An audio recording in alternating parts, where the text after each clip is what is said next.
مهاجران تلاش دارند آتش را خاموش کنند. منزل گروهی از مهاجران تاجیک در مسکو آتش گرفته است. حادثه صبح امروز در شهر سرگیف پاسادی ولایت مسکوی روسیه رخ داد. یکی از مهاجران با فرستادن ویدیو به رادیو آزادی گفت در مجموع 4 واگن که خوابگاه آنها بودند پرره سوختند. به گفته مؤلف نوار مهاجران توانستند نجات یابند، اما سند و لباس و دیگر اشیاء روزگارشان در این سوختار نابود شد.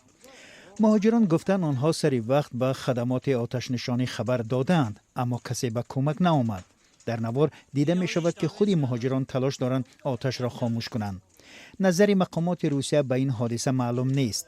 بسیاری از مهاجران تاجیک در روسیه در جایهای زندگی دارند که بی خطر و برای زندگی امن نیست. سال گذشته در یک سوختار در ناحیه بلایارسکی روسیه مردی مهاجر با همسر و 4 فرزندش در سوختار آسیب دیدند.